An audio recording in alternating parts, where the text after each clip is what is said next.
Korea's Foreign Minister Ri Yong-ho said Monday the United States has declared war on his country.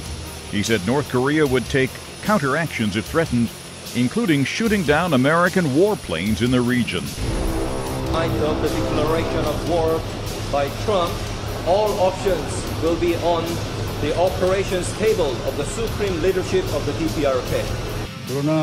However, last weekend, Trump claimed that our leadership would be around much longer, and hence, at last, he declared a war on our country. Given the fact that this comes from someone who is currently holding the seat of the United States presidency, this is clearly a declaration of war. Ri said we will have every right to take countermeasures, including the right to shoot down the United States strategic bombers, even when they are not yet inside the airspace border of our country. The flyovers by U.S. warplanes off North Korea's east coast over the weekend were an agreed move between South Korea and the United States. 2 B-1B Lancer bombers from Andersen Air Force Base in Guam and 6 F-15C air superiority fighter jets from Okinawa's Kadena Air Base flew in international airspace off North Korea's east coast for approximately 3 hours from Saturday night until early Sunday morning. That was the farthest north of the demilitarized zone any U.S. fighter or bomber jet has flown in the 21st century. As South Korean President Moon Jae-in abruptly opened the National Security Council meeting on Sunday, many had speculated the U.S. hadn't notified South Korea of the flyovers beforehand. But Seoul's presidential office says the flyovers were reported in real time to President Moon Jae-in, who was then in New York for the UN General Assembly. Reacting to the recent demonstration, China's English state media The Global Times reported that China won't allow any provocation to regional security. The agency reported that the possibility of Washington taking extreme measures against Pyongyang is rising and that China has to be ready for a possible war.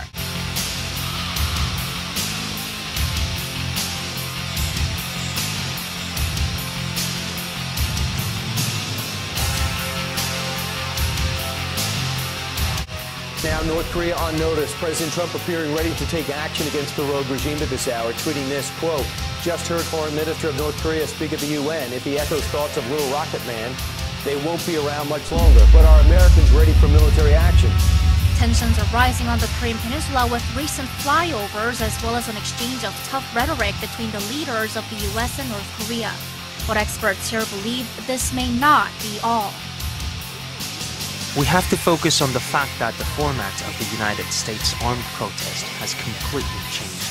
Bombers flew towards the north, and jets for assistance like rescue planes also joined the flyovers.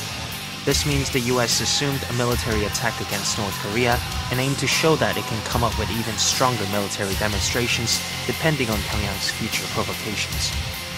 Speculation is rising in regards to what the U.S. will show next, especially with the South Korea-U.S. joint exercise coming up next month. The drill will involve the nuclear-powered supercarrier USS Ronald Reagan, Tomahawk missiles, and the Aegis combat system. And so, yeah, it's edgy and it's a bit scary, but this has to be done. At least in some way, he has to be put in his place. Right, and right now, if you ask the American people about this, because he does have nuclear weapons, they were asked, and they said 58% favor using diplomatic efforts first, 35% are opposed to doing it. We're at the point now, though, Terry, is whoever was the 45th president would be dealing the same way. But some in the State Department are worried about the bellicose tone of the president. On Monday, the White House press secretary Sarah Sanders said, "We've not declared war on North Korea."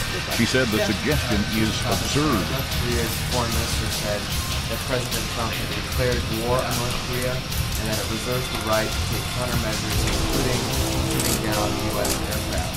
Does the White House view President Trump's comments at the UN as a declaration of war?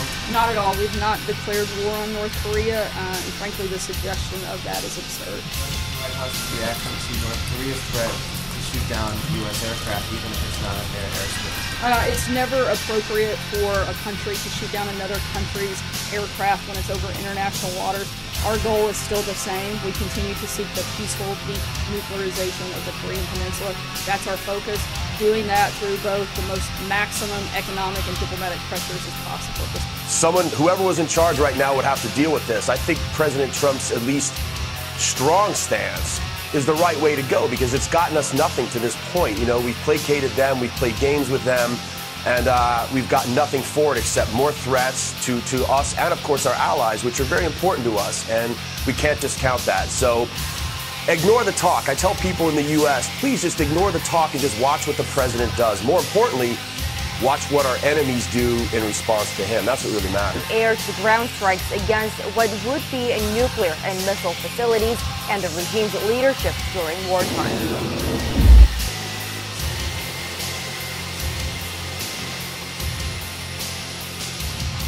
Tension between the United States and North Korea remained high Sunday as inflammatory rhetoric from both nations continues to be exchanged following harsh speeches last week in New York at the United Nations General Assembly. Neighboring countries said a small earthquake that hit North Korea Saturday near the country's nuclear test site was likely a natural tremor and not a nuclear explosion.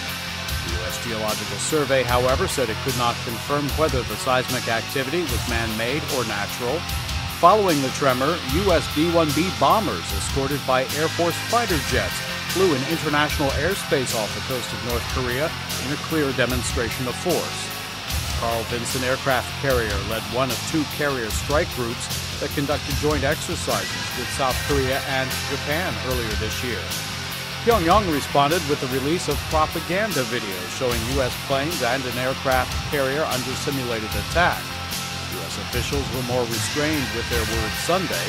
Treasury Secretary Steven Mnuchin, speaking on ABC's This Week, repeated the insistence that all options, including military force, remain on the table. Signed an executive order that allowed me to issue the most strong sanctions that have ever been done. I can cut off financial institutions anywhere in the world that support North Korea.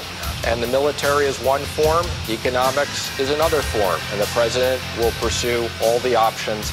I think it's unbelievable that the government in North Korea said this week that they may test a hydrogen bomb above the Pacific Ocean. That's something that everyone in the world should be completely put off on and unify against. Mnuchin said while the United States has many options in dealing with North Korea's nuclear and missile programs, he downplayed the likelihood of nuclear war. Mnuchin stressed U.S. actions are in response to North Korean provocations and not about a personal spat between North Korean leader Kim Jong-un and President Donald Trump. This is not about personalities. This is not personal. This is about someone who's testing nuclear weapons, a hydrogen bomb that was dramatically bigger than any bomb that's been used. This is about sending ballistic missiles across Japan's airspace. These things are not going to be continued to be allowed. Still, some leading Republicans voiced hope President Trump will tone down his comments, including Kentucky Senator Rand Paul speaking on NBC's Meet the Press. Yeah, I think there is a problem, and if I were going to be sending messages to North Korea, I would say this. We don't plan on invading, we don't plan on regime change, we don't plan on occupying North Korea, and we don't plan on being the one to have an offensive military strike for any reason other than the defense of South Korea ourselves. I would also say there is no good military option for us, but also for them, and they need to realize that in no uncertain terms, that there is no option for them to use military weapons because the results would be catastrophic for them, but also the results would be catastrophic for everybody on the Korean Peninsula. So I hope we can ratchet down the rhetoric. During a 4-day visit to the United Nations General Assembly last week, Trump said the United States would totally destroy North Korea if forced to defend itself or its allies. In response, North Korean Foreign Minister Ri Yong-ho said leader Kim Jong-un is considering testing a hydrogen bomb over the Pacific Ocean.